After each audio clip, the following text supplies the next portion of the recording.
Welcome to InterPartyConflict, the podcast where we answer your questions so you can have the best tabletop gaming experience possible. My name is Gabe. And my name is Jeff. And we're going to answer your questions today. But first, I have a question, Jeff. Yeah? What's your question, Gabe? I've been wondering this all day. How are you doing today? I'm doing all right. Little soggy. It's very rainy today, but... Yeah, it is. But it's not like below 30 degrees, right, as it has been for quite a while. Yeah, it's like in the 50s right now, actually. And according to weather.com, which I know is not the greatest website to find the weather, but it is easier to navigate than weather.gov.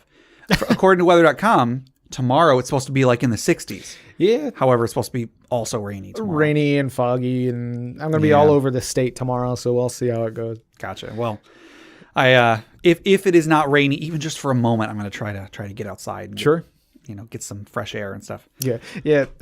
Skylar told me the other day, it's like, yeah, it's going to be warm on Tuesday. I'm like, that's what Tuesday thinks. Yes. It thinks it's going to be warm, but Yeah. And Tuesday is the day that I'm like, my day off, that I'm the busiest. Sure. Because the podcast goes out on Tuesday, but also I'm going to be doing another D&D game at the library. Sure. So, it'll be a short little game, but it's still going to eat up a little bit of my time. And then I'm probably going to be playing D&D with my buddies at work after that. So I'm going to have to go and run a short game and then pack up all my stuff and then drive like an hour and a half to get to the game. I just have the windows down. I guess, unless it's rainy. Maybe I'll still have my windows down just because. Just a little bit. I don't know. So for my games to the library, what I've been doing is just kind of coming up with a very simple scenario and then just running the players through it. Yeah. But I actually recently found out that on DM's Guild, I think on some website, I'll put it in the show notes. There's somebody made a couple like little short adventure books that have several 1-hour adventures in them. Oh, nice. They're meant to be used for like Adventurers League, and if you want to, you can string several of them into one longer session. Mm-hmm. But I got them on PDF, and it's really simple. It's just like, hey, here's one short encounter, one slightly larger encounter, and then like a little bit of a dungeon in between. Nice. And it's really neat. It's a super simple thing. If you want to, you can let the players run with it and role play a little bit more and so on. But I hope to use those, and at the very least, I can use those as kind of like a template for what a 1-hour adventure looks like. Right. Yeah. Be able to build your own using that as scaffolding. Yeah. Because I mean, with an hour, like, what do you even do in an hour? It's tricky.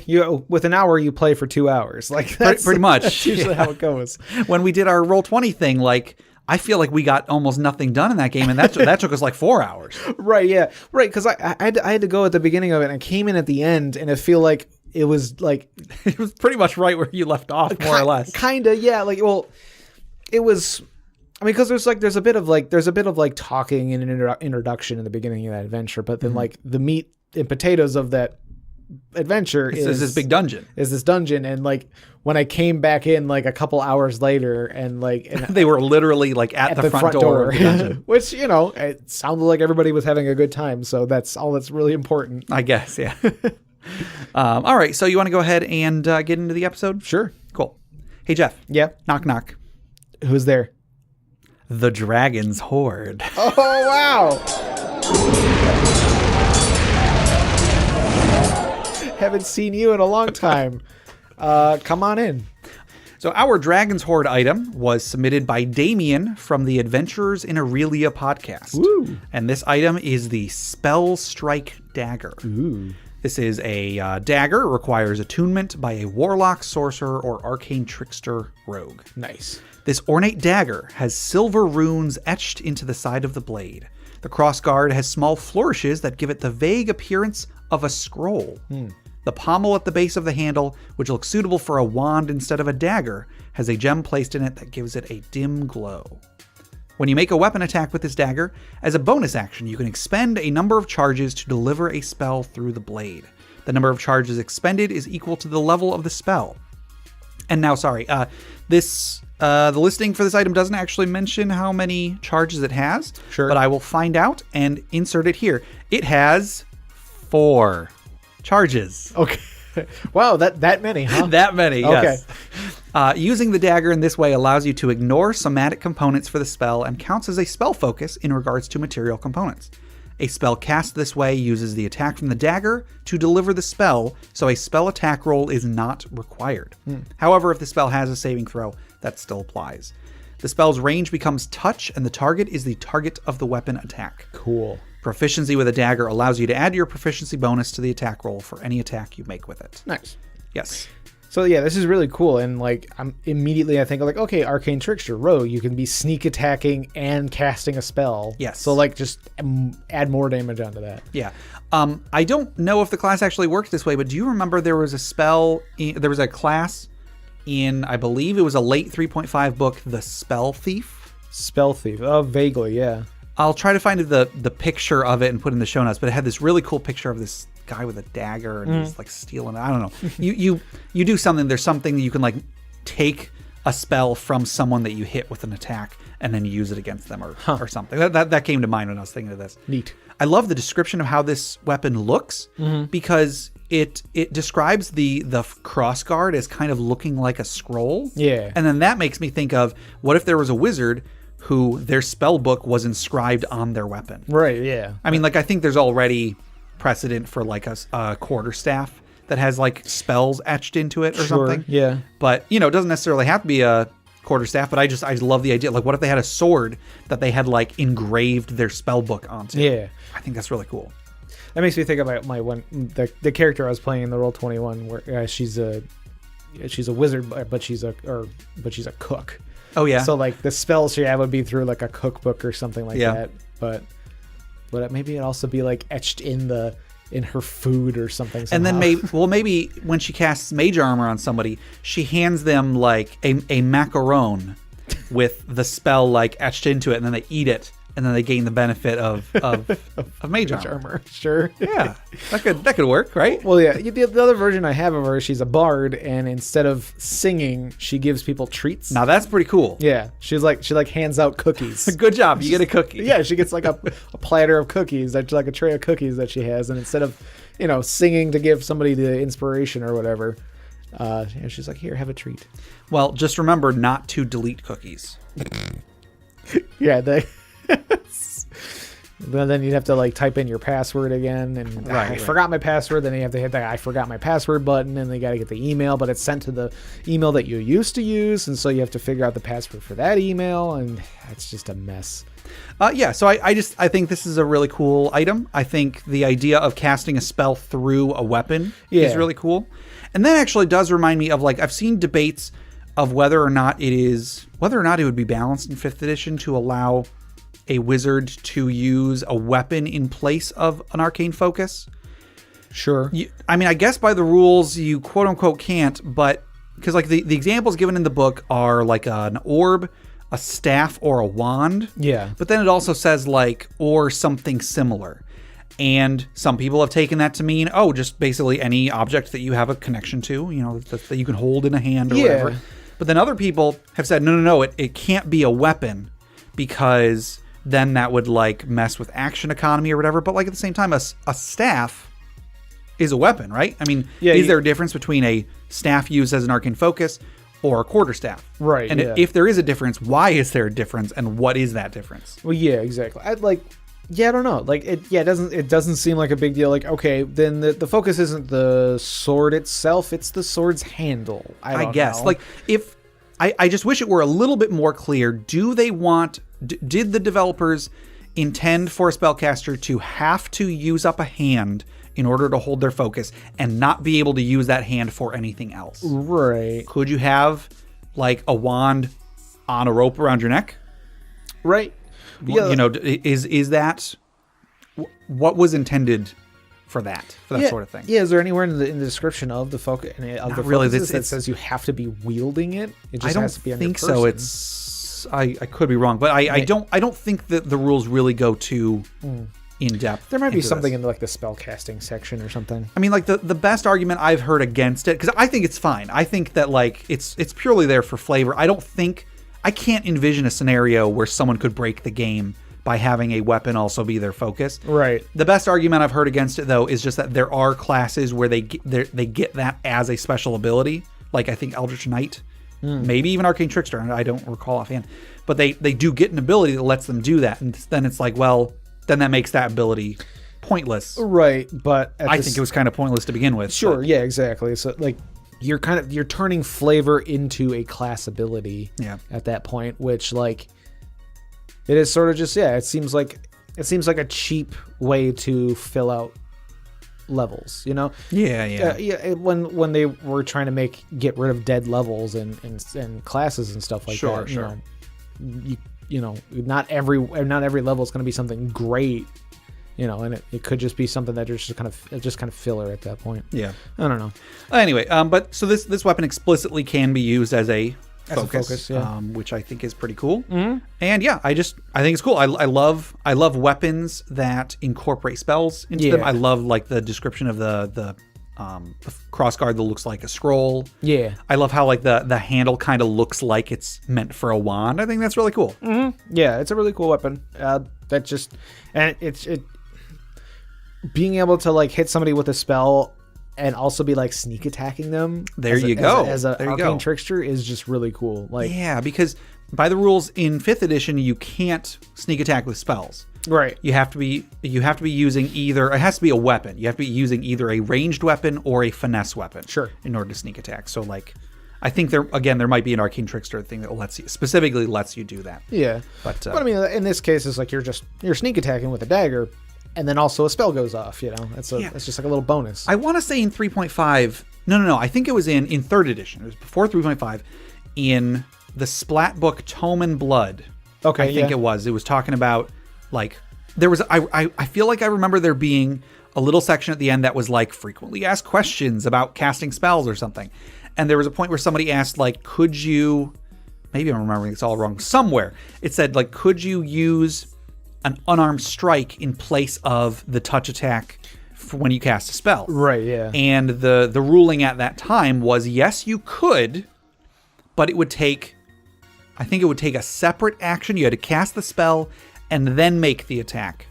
And if you missed, even if you would have hit their touch AC, the spell wouldn't go off. It was like a weird, complicated sequence of rules, but it's like, yes, technically you can do that, but it's not as easy as you think. Use a turn to cast a spell and hold it, and then you have to use your next turn to make the attack, and then there was the added thing of if you missed their AC, not just their touch AC. If you touch them but don't hit them, it still didn't go off. The spell doesn't go because off of the way that you're hitting them or something. Right. It was weird, but whatever. That was the case at the time. I don't think it was until 3.5 that it was the Sacred Fist, because I know the Sacred Fist. Ooh, yeah. The Sacred Fist had the ability, like one of the things it had was you can use unarmed attacks to use. You could use touch spells. I think so. Like yeah. There was something to that. I forgot all about the Sacred Fist. Yeah. Because you had a cohort new guy? Yeah, new guy. Yeah. Because he was the new guy. And I'm really good at names. He was the one that, from our episode with the funniest quote, which I think was like episode 20 or something, he was the one who had the great plan to stop the ritual that was going to sacrifice all those virgins. Go back to episode 20 to find out what that plan was. Right. Oh, goodness. Yes. All right. Well, I think that'll do it for the Dragon's Hoard. Okay. If anybody wanted to submit magic items for the Dragon's Hoard, or questions for us to discuss, or funeral pyre stories, how would they do so? They could probably do that by sending us an email at InterPartyConflict@gmail.com. All right. And for before we go any further, we have some awesome stuff to give away. Oh, sure. We are going to give away a free copy of Goblin Stone's adventure, Chapel on the Cliffs. Ooh. So if you would like to enter this drawing, we're going to be giving one away every episode.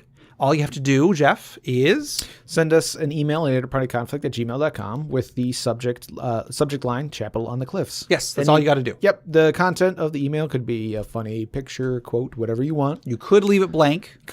Or maybe, some positive fan mail type stuff. There you go. No, nothing negative, obviously. Well, I mean, technically speaking, if somebody sent us, I was about to say calls. If somebody sent us an email and with Chapel on the Cliffs in the subject line, and they were like, "You're the worst podcast I have ever listened to," they would still be entered. Sure. They could still win because here's the thing. They're still listening. That's true. Yeah. There you go. And they would still have to listen in order to get their well, I guess technically they wouldn't have to listen because they're going to get an email from Benoit over at Goblinstone. Gotcha. So anyway, our winner for today is Brandon S., also known as Brandondorf. He has sent in some questions. Also, he was on an episode of this podcast. He was one of our friends that came to visit for Thanksgiving. Oh, yeah. Yeah. So, so Brandon, I think he was actually the first person that entered the drawing, but he didn't win the first few weeks. So anyway, Brandon, you should be getting an email within the next few days from Benoit at Goblinstone. So if you don't get it, let us know. I can get it to you if not, but you should get it pretty soon. Cool. Congratulations. Cool. Yes, congratulations. So once again, if you want to enter, just go to send us an email at interpartyconflict@gmail.com with Chapel on the Cliffs in the subject line. All right, so we'll get into questions in just a moment, but I just want to remind everybody that we have a Patreon. If you go to patreon.com/interpartyconflict, you can check out what rewards we've got. Even if you can donate just $1 a month, you'll get some cool stuff for it. If you can donate a little bit more than that, we have one bonus episode that's out right now. We'll have another bonus episode out probably within the next couple weeks. We're going to be having a once a month D&D game over Roll20 or possibly other role-playing games in the future. Sure. And so go check out patreon.com/interpartyconflict. And I want to tell everybody to go check out Crit Academy. Crit Academy is another great podcast. Justin, Ian, and Brandon are creating great content and great content for DMs and players alike. Also, D&D Character Lab is a great podcast as well. They make characters and then kind of pit them against each other. Yeah, I like listening to them because it always gets my head, spinning on the character ideas. Yeah, they've got some fun characters they come up with on there. And Justin from Crit Academy he got the domain critnation.com. Oh, cool. So when this episode goes out, I don't know if it'll go to a dedicated page, but at the moment, as of this recording, it goes to a page on Crit Academy's website, which then there's a link where you can look at, basically has all three podcasts on the Crit Nation Fellowship, as well as Goblinstone, Loresmith, and Orkin's Lair, the other members of the content creators that are on the Crit Nation Fellowship as well. Awesome. So go check them out. If you want to, go to critnation.com or Crit Academy or whatever D&D Character Labs blogspot pages. Anyway, sure. I think we'll go ahead and get into the episode now. Enough preamble. Okay. Our first question for today comes from Jonathan, and this was through email. They ask, when there are no defined rules for a situation in the 5th edition rule book, is it okay to insert 3.5 rules if they make sense in the context? In general, I would say sure. However, it would really depend on what the rule is and what the situation is. I mean, I guess the first thing to say is make sure that there isn't a rule in 5th edition already. Right, yeah, because there are a few rules in 5th edition that they don't put front and center. Yeah. A lot more things that are more vague or left up to DM's discretion. And one thing I'll even say in his email, one thing he did mention was learning languages, which in 5th edition, there are rules on learning more languages, but it's one sentence in the middle of a section that doesn't seem like it has anything to do with learning language. It's not in the language section. It's in the downtime activities section. Okay. And it's literally half of one sentence is telling you what it takes to learn another language. So there might be something in the rules for what you're looking for. However, I mean, really, anytime you don't think the rules are adequate, right? You can feel free to put in something else, put in something you made up or something from 3.5.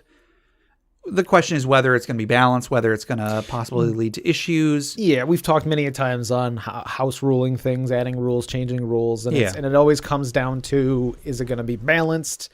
And if it's not, you gotta be able to. You got to be able to talk to your players and be like, hey, I'm going to change this back, or we need to change this, or sure. As long as you're prepared for possible issues that might arise, then go ahead and do whatever you want. I would say 3.5 probably is the best example, if there isn't a rule in 5th edition, 3.5 is probably the best example because the two systems are really, really similar. Right, for the most part. Yeah, so like I would say 3.5 is a pretty good guideline. Yeah. Although you had mentioned for the language situation, it's like skill points are involved for 3.5. Yeah, 3.5 you had to spend skill points, which you don't get in 5th edition. Yeah. So yeah, I wouldn't go to 3.5 for that. But I mean, maybe he just meant in the way of like the DM says, "Oh, you're about to level up. Yeah, sure. When you level up, you can gain another language or something like that." I would be cool with something like that. Yeah. Languages, especially, it's something that comes up in the game so rarely. It's pretty much like, well, we have to spend a first level slot in order to understand this thing. Yeah, You know?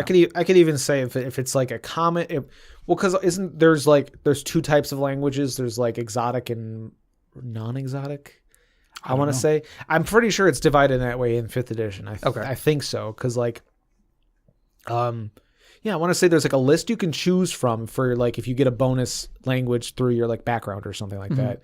You can choose through any of like the core racial like sure, languages like Elven, and stuff. Dwarven, that sort of thing. But then like once you get into like, I don't know, is Sylvan still a thing? Like it might be Infernal. There's like the language of demons, language of devils. There's language of like outsiders or something like that. Yeah. And like those are the ones that are a little bit more, those are the exotic ones, and there are like specific ways to get those. I think I might be thinking wrong, completely off, but I don't know. I mean, whatever the case, that could be. That's a very valid way for a DM to rule it. Right, and like if you wanted to make it just like, okay, if they want to learn a new language, when they level up, let them pick one. Yeah. But if it's like one of the exotic ones, maybe have it take 2 levels to do or something. Yeah, maybe. I don't know. Or if it's like, or if it has to be like contextual, where it's like it has to be relevant. So like if you've been fighting a lot of goblins, there you go. Yeah, you level up and you can be like, hey, I want to learn Goblin, and the DM will be like, okay, sure. Yeah, or like when they level up this time, they're taking their downtime in a Dwarven city, so you can learn Dwarven, right? Yeah, or at least enough Dwarven to get by, or something. Yeah, yeah. So feel free to house rule whatever you want if you do need a basis for what you're going to do. 3.5, I think, is probably relatively safe. I would just say anytime it involves numbers.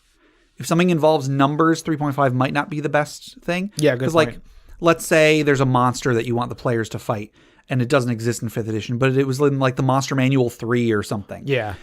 I wouldn't say just take it straight from 3.5 and then slap it in 5th edition, because then the players are going to be like, wait, its AC is what? Yeah. It hit a what? Yeah. Well, yeah, in that case, if it was like, because immediately in my mind, I think of like, there's a bunch of different types of dragons. Yeah.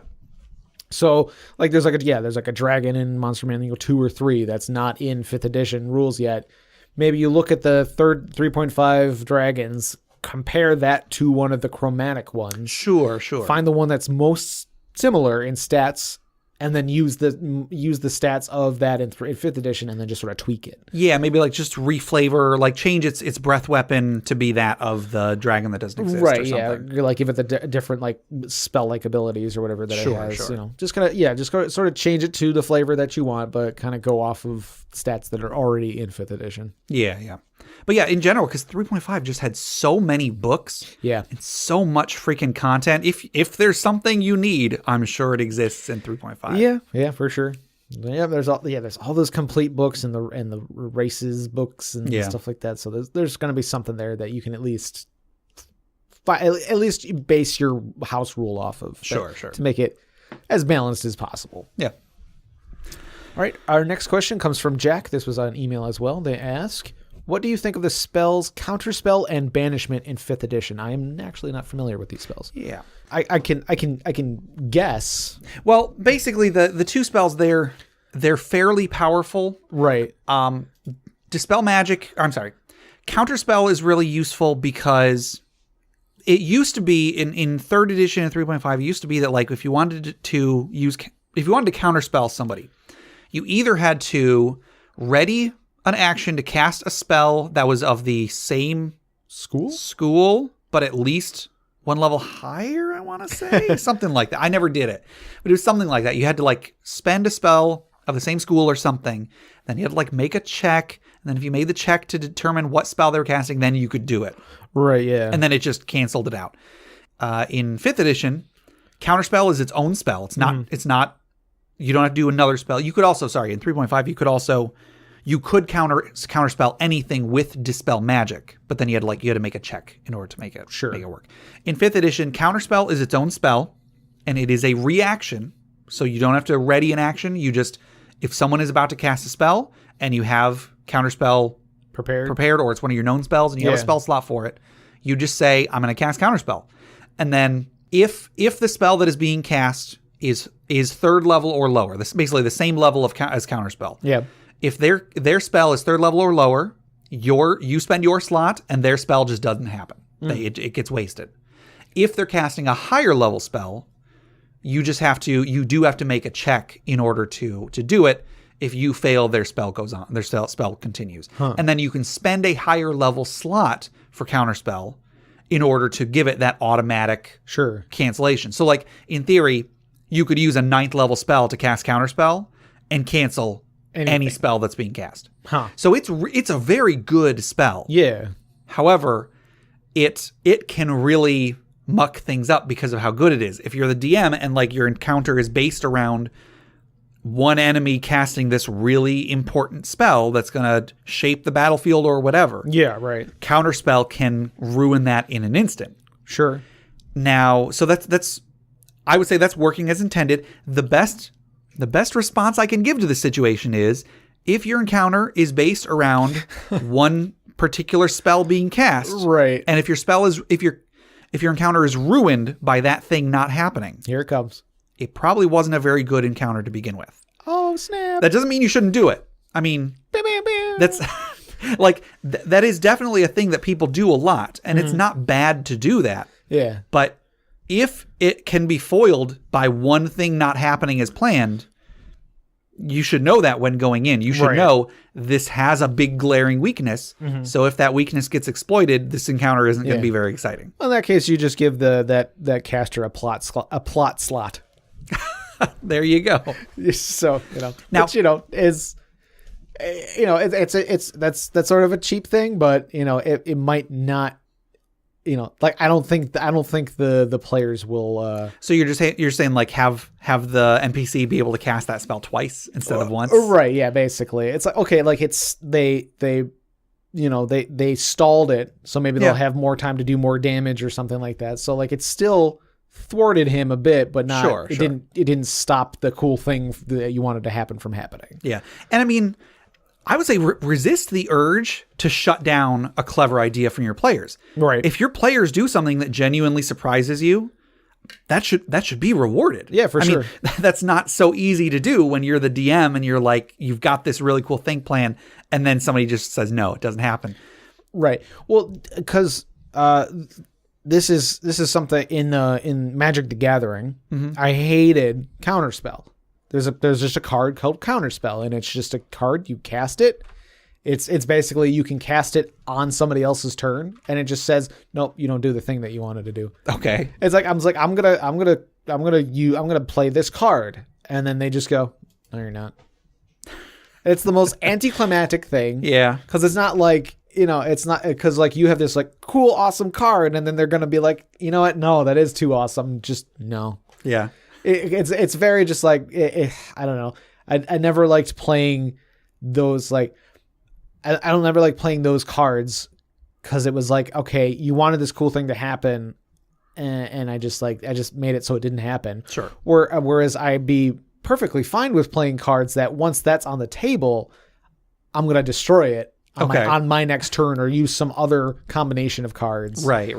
Like I might have like 3 things on the board that like if I use them in this way, I can counter it that way. But if it's just a card that I'm just like I'm holding on in my hand the entire time, and then we're just waiting for you to use your best card and go no. but I mean in this in D&D you'll in most cases not know what he's casting. Right. True. Like, so you're just like, it's like, okay, I'm just going to stop that from happening. I don't know what it is, but I'm going to stop it right now because I need to buy time to heal to have my cleric heal my fighter or something like that. And unless I'm mistaken, I don't think there is a core mechanic for determining what spell an enemy caster is casting. Yeah, maybe not. Unless it's come out in a book since the player's handbook. It's not in like an Arcana check or something like that? I don't think so. Because there was like was that the check in like 3.5 was like... It was a spellcraft check. There was a specific skill for doing exactly that, pretty much. I think spellcraft had a couple other uses, but I forgot about spellcraft. I knew there was something. That was a fun skill. Yeah, for sure. Anyway, so I don't think there's a mechanic for that, but anyway, here's the thing though. Here's the thing about counterspell. Yeah. It can be counterspell. It can be counterspelled. And let's say you're casting a spell on your action. Because it's a different action. It's a different action. You can counterspell.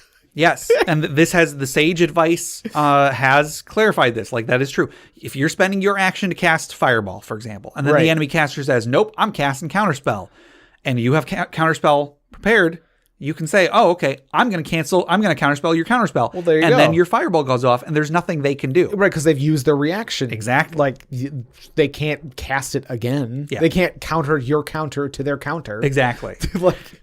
that would be kind of ridiculous if you could. Just there's like 5 casters in the in the combat, and they're all countering it. Wait, were you countering his counter or his counter? Because if you countered his counter, then his counter still goes off. If you're ever gonna like fight an enemy wizard or whatever, just show up with like 10 5th level wizards of your own, all of them with counterspell. We all have counterspell prepared. Ugh. Yeah. All right. They just pull out a sword. It's like, all right, fine. Yeah. So you can counterspell. Mm-hmm. So I would say that is probably, if you are concerned that somebody might try to counterspell something, just give your caster counterspell. As well. For sure. Yeah. So like a lot of problems, if you just know about it going in, if you know the party has access to counterspell. True. Just keep that in mind. Yeah. And again, if it happens, if it ruins your encounter, that's try not to let that be a problem. Sure. The players are going to be clever sometimes. They're going to do something that you didn't expect, and then it's going to ruin your encounter. Hey, just know that going forward. Tell the players good job, and then, have the next situation like that. Take that into account. Mm. The other spell that Jack was asking about is Banishment. Banishment it's another spell that is it's very, very useful. Okay. And or very powerful. Now, the spell makes me think of is like it's the one where you like basically are unsummoning something. Pretty much, yeah. So let me read the text. Yeah. You attempt to send one creature that you can see within range to another place. It says another place of existence. I think it's supposed to be plane of existence. Yeah. To another plane of existence. The target must succeed on a charisma saving throw or be banished. If the target is native to the plane of existence you are on, you banish the target to a harmless demiplane. While there, the target is incapacitated. The target remains there until the spell ends, at which point the target reappears in the space it left or in the nearest unoccupied space if that space is occupied. So that's like the maze spell, sort of? Kind of. I think maze still exists. Yeah, although I think maze lasts longer. I think is based on like checks that the target has to make. Yeah, I think maze automatically happens, and then you make a check or save in order to come back. Whereas this, if you make the save, it doesn't work. Gotcha. And then it's got a longer thing if they're not native to the plane you're on. But basically, I think what Jack is asking about is you can cast. It's a 4th level spell. You can cast the spell on anybody and completely take them out of the battle for a minute, that's pretty powerful. It doesn't kill them. They will be back in a minute. Yeah. But let's say there's the big bad. You manage to get him to fail that charisma save because heck, it's charisma. Who's gonna make a charisma save? Let's be honest here. And then he's gone. You can spend those 10 rounds killing all the mooks, and then when he comes back, it's just your whole party against him. Right. So or you can spend 10 rounds digging a hole where he was. Yeah. And then when he comes back. Well, no. Here's a small tangent. I'm trying not to go on as many tangents. You ever heard of the game Rust? You've played Rust, right? Or at least you know of it. Oh yeah. It's a survival game. There's a story where it's a review that somebody made where it's like, okay, I found a guy in the game. He was AFK. So I built a house around him. with no doors. And now he is trapped inside my house. He cannot get out because he had no equipment, and now he's just inside this house all by himself. So that's what you do. You cast banishment on the big bad, and then you just build a cage around him. Well, yeah, like maybe there's like a cupboard nearby. Yeah. And you just move the cupboard in that space and then put a lock on it, and then he just reappears inside the cupboard locked. Yes. So yeah, that is pretty powerful. A couple things of note. It's only a minute. A lot can happen in a minute. Heck, the party might not have as easy of a time during that minute as they thought. Sure. But also, it's concentration based. So during that minute, if the caster takes any damage and they fail their check, it comes right back. Okay. So there are ways to get around that. But I would say that for this, I mean, very, very similar to the statement I used for the last one. If your encounter is foiled by one enemy being taken out of the battle for a minute, probably wasn't a great encounter to begin with. Sure. Again, it doesn't mean you shouldn't ever have a battle where there's like one big bad and a bunch of mooks. That is a staple of the genre. That's going to happen. But again, there's a save. They might not make that save.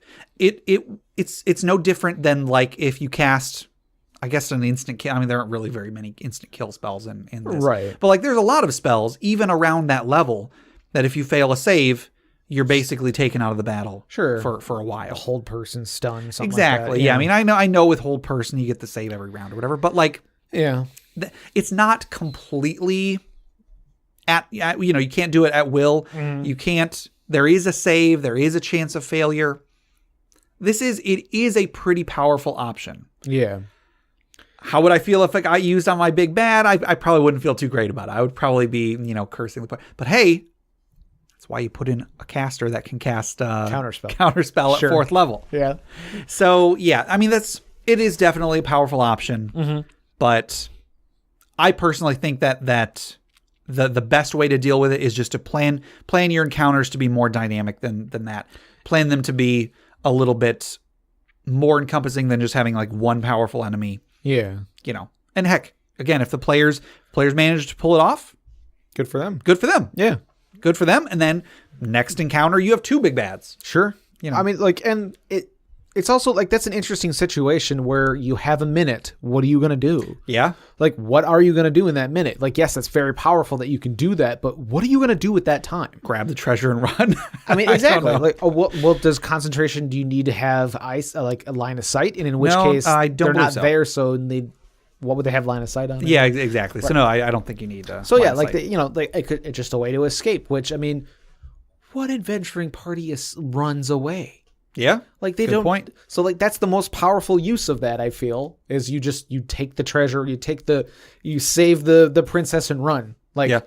Not many are going to want to, not many players are going to want to do that because they want to get the experience of killing it or whatever. Yeah. But like, yeah, what are you going to do with that time? That it's only as powerful as clever as the players are clever. Sure. And in which case, if you have clever players, good. Yeah. That's fun. Yeah. Like when the players have good ideas, that you should be rewarding them with like the inspiration point and stuff like that. Exactly. Yeah. Clever players lead to clever DMs. Sure. Because if your players are constantly coming up with all sorts of crazy things that you never would have thought of, yeah, you're gonna adapt to it, and you're gonna come up with your own crazy things that they never thought of. Mm-hmm. So I can't counterspell cleverness. Not yet. Oh, that's actually a 5th level spell. Counterspell cleverness. Yeah, so I don't think banishment is a problem.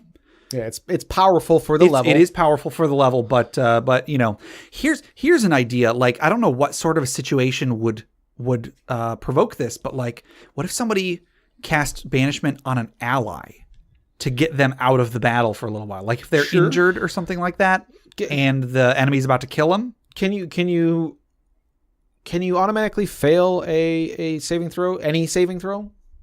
I think so. Yeah, like can you willingly fail the charisma saving throw? If there isn't a specific clause about it in the rule books for the DM, any DM who I mean, especially something like a mental thing, I would say you should let your players voluntarily fail a save if they want to. Because I could see like they're really hurt and the healer is too far away to get them in a round. Yeah. So you have your caster banish them for however long. Yeah. For however long it takes for the healer to get to the space that they were in. Oh, there you go. Yeah. And then you just stop concentrating on the spell, and they come back, and that person can heal them. How great would escort quests be if you had this spell? Right, yeah. You're just it's like a battle show. The enemy shows up, and you just banish the person you're escorting and deal with the enemies. I mean, it'd be tricky because he can't take damage, otherwise they come back. But yeah, still, good point. You still get like that extra round of, whoever you're escorting not getting hit. Yeah. So, all right. Our next question comes from LTAB. This was on N World, and they ask, how does surprise work in 5th edition? How is it different from how it worked in 4th edition? Yeah. So 5th edition surprise actually does work differently than in previous editions. Mm-hmm. I tried to do a little bit of searching. I didn't feel like having to read through all my 4th edition books for this one question, but I'm pretty sure in 4th edition, surprise worked more or less the same way it worked in 3.5. Okay. When one side of a battle is aware of the other, but the other side isn't. So like if the party is aware of the monsters, but the monsters are not aware of the party, or if one member of the party is aware of the monsters or whatever. Mm-hmm. In 4th edition, the way that it would work was you would determine who was surprised and who wasn't. Everybody who was surprised, they would get there would be a special round before initiative started. Right, yeah. Where those people would get to go, and then they could, I think in 3.5 and 3rd edition, you would get to take one action. Mm-hmm. You didn't get to move and attack. You could just attack or cast a spell or something. And then in 4th edition, I believe it worked a little. I think you could use a full, like your actual round. But then like there were certain abilities that like would work in a surprise round or whatever. Yeah. But a surprise round was a specific thing. Right, yeah. It was a specific round of combat that functioned differently than the rest of combat. Like, I want to say like the assassin class or something like that had like specific things that worked in surprise rounds or something like that. And so in 5th edition, it in function, I guess it is pretty similar, but the nomenclature is definitely different. There are notable differences. In 5th edition, there isn't a special round specifically for people that are surprised. Mm-hmm. Instead, in 5th edition, you take initiative. Yeah. The combat starts, but then people who were surprised don't get to take their actions. So let's say party member 1 and party member 3 were aware of the enemies, and then enemy 2 was aware of the players. Uh-huh. You go through the first round of combat. However, you skip everybody except player 1, player 3, and enemy 2. Okay. So it's just the first round goes as normal. It's just people who didn't make their spot checks basically don't take their turn. Pretty much. There are some notable reasons that impacts the rules. Like I want to say that assassins have some things that only work during the first round of combat or something like that. So if they're surprised, they can't use it after that.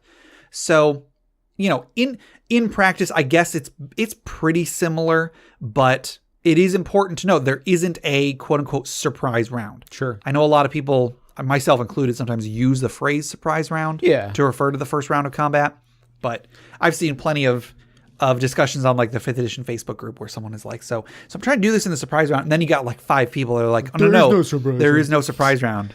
There's no cow level. Exactly. It's like, you know what I'm talking about when I say the surprise round.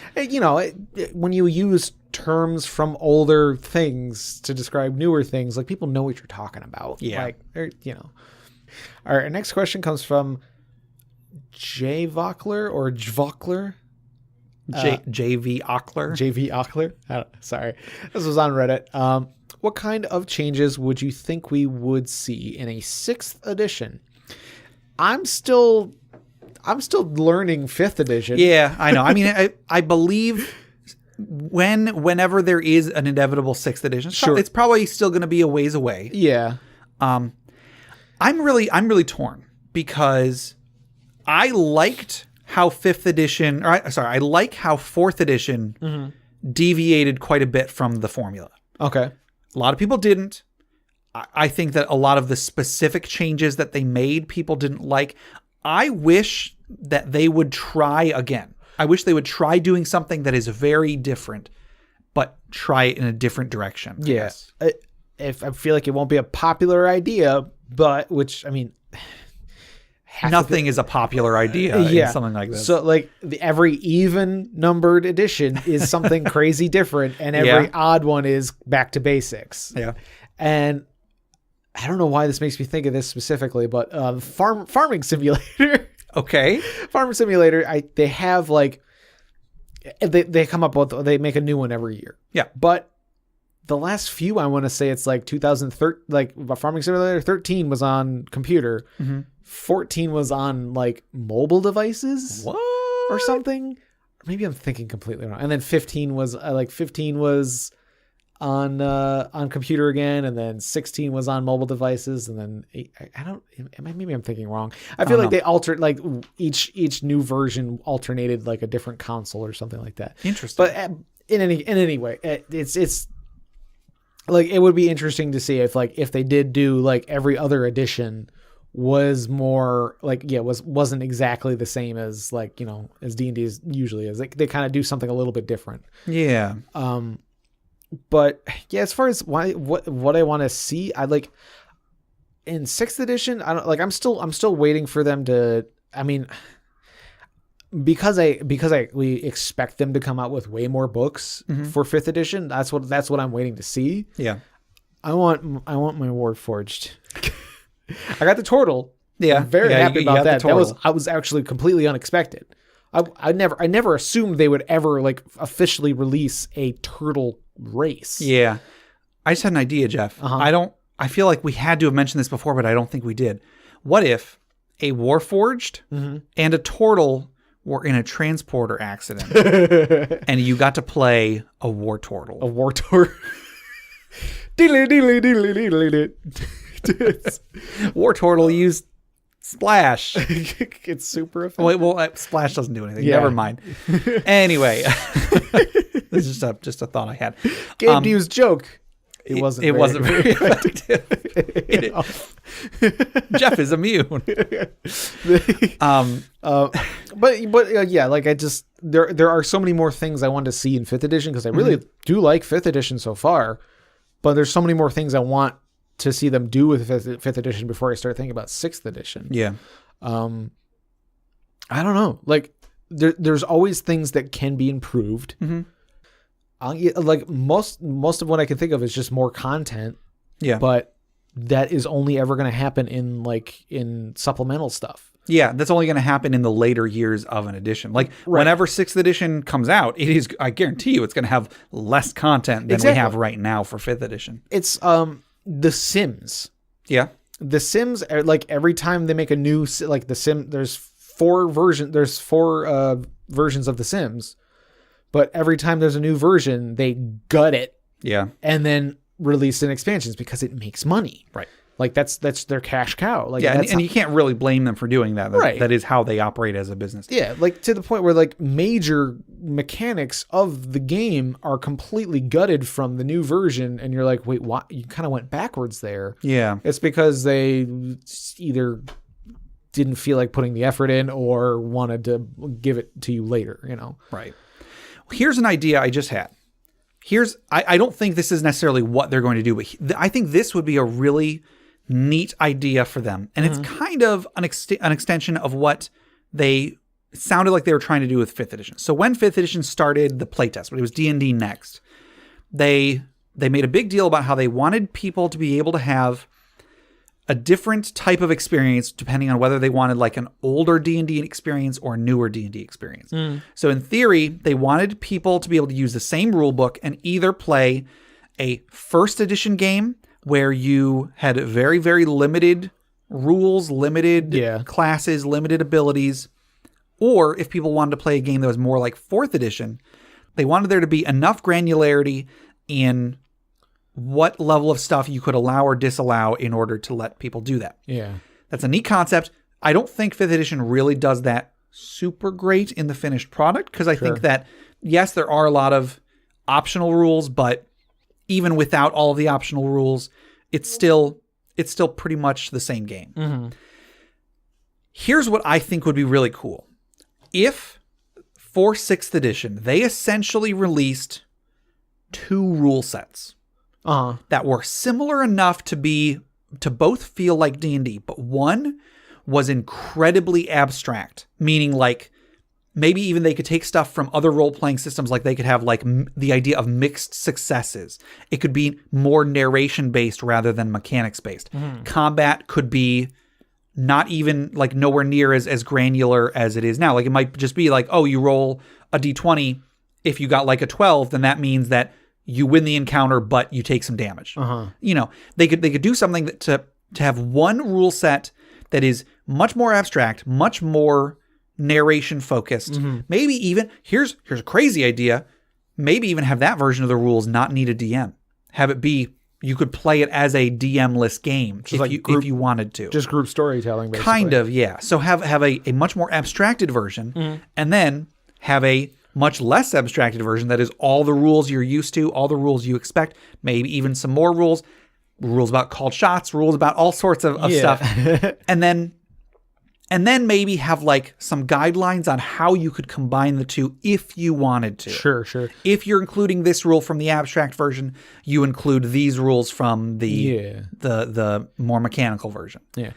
In my mind, it makes me think one rule set that is basically D&D, the role-playing, like just role-playing.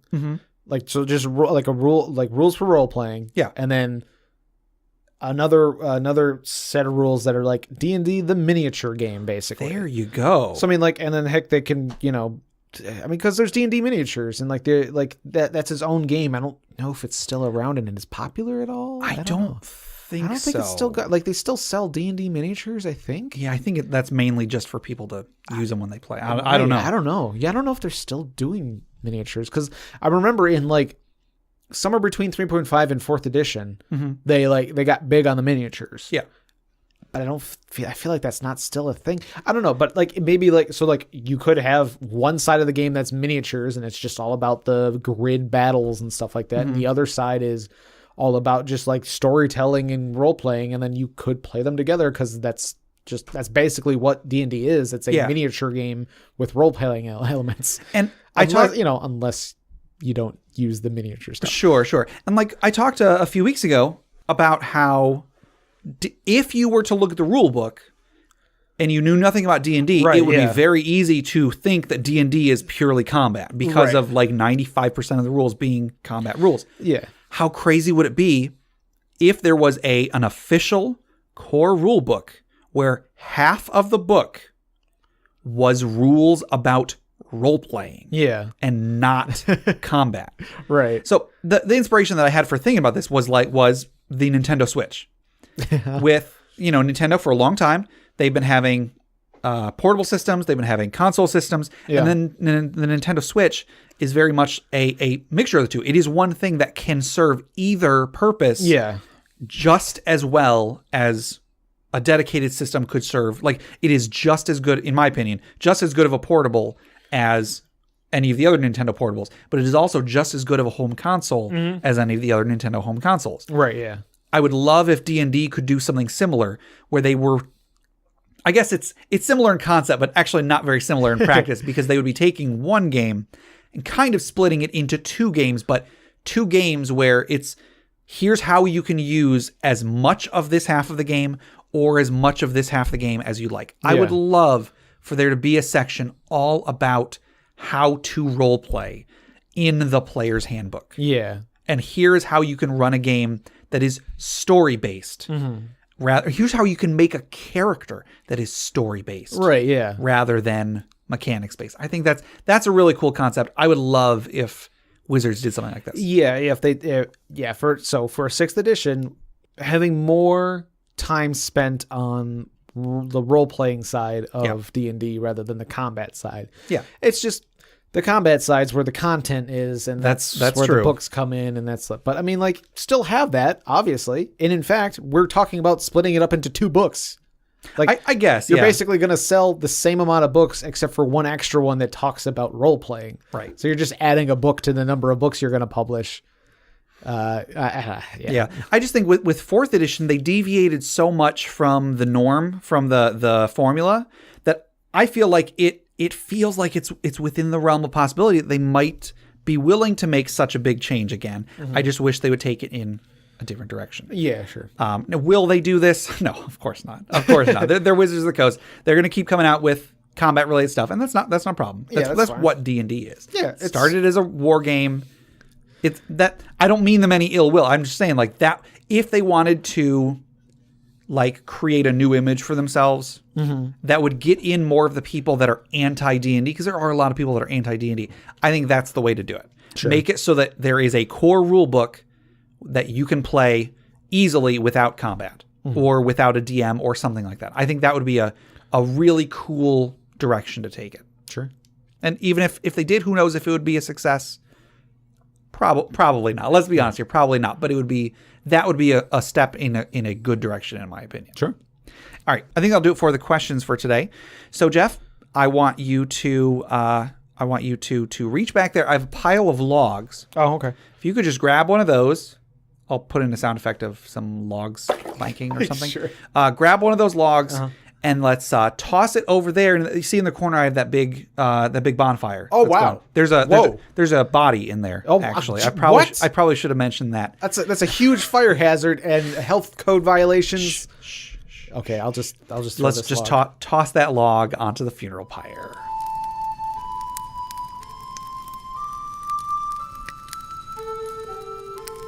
Oh, I missed. Hold on, let me grab another one.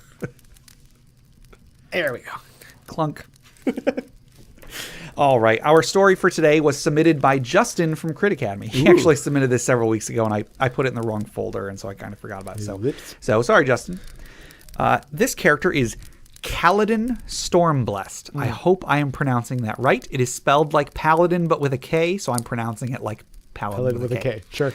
Kaladin was a master of spell and blade, quick to nuke or stab the nearest threat. Sadly, after reaching godly status, level 20, he met his end. He, along with many powerful adventurers, were summoned by powerful patrons for a battle royale. The reward? A true wish granted by the gods. After most of the foes were dealt with, and Kaladin sure of his victory, a single foe remained. Hidden in the shadows, waiting to be slain by Kaladin's weapon of choice, the Shadow Blade. A patron appearing before him, applauding his skill and technique in dispatching his foes, giving him a verbal pat on the back and reminding him that only a single foe remains and that he must seek him out quickly. He generously pointed Kaladin in the direction of his foe.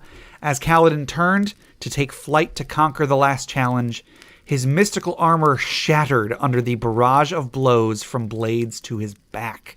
Looking back over his pain-ridden shoulders, only to see the glamour spell dropping, as his patron revealed himself as his last foe. Damn you, Brandon, says Justin. So I actually, I knew about this story because they mentioned it on their podcast. Yeah. On Crit Academy, they mentioned that they had a game that they played where basically all of them made high-level characters and they were just in this big battle royale. Mm-hmm.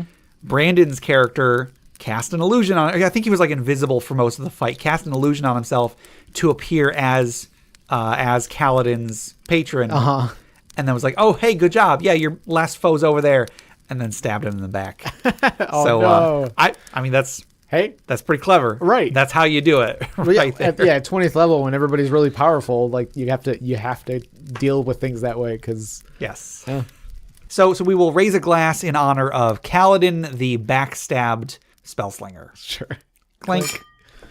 So that'll do it for today. To submit questions for us to discuss, items for the Dragon's Hoard, or stories for the funeral pyre, please email us at interpartyconflict@gmail.com.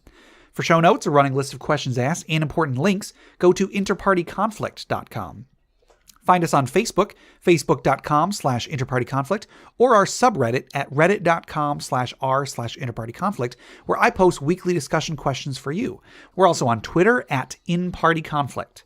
Find us on iTunes, Google Play Music, Stitcher, YouTube, anywhere you download podcasts. Please rate, review, subscribe, or just tell a friend. We recently started a Patreon, so check out the rewards at patreon.com/interpartyconflict. There's a few different tiers, so anything you can spare, even $1 a month, would go towards making the show better, and you get some bonus content for it. Jeff, you want to tell us about FriendQuest? FriendQuest is our YouTube channel where we play video games. I'm actually thinking about doing a whole series on point-and-click adventures. There you go. I've got some to recommend if you need any, but you probably have some in mind. Yeah, I do have a few in mind, but I wouldn't mind branching out because there's a few that I've just been playing since I was little. So I might as well try to find a couple new ones. Cool. Also, you can head over to bit.ly/InterPartyConflict to take a short survey about our show, what you like, what you don't like, etc. And just for taking it, you'll get 2 free printable board games courtesy of Mary and Tom over at hollandspiel.com. And our music is made by Boxcat Games from Nameless the Hackers RPG. So, Jeff, until next time, Watch your back. there you go.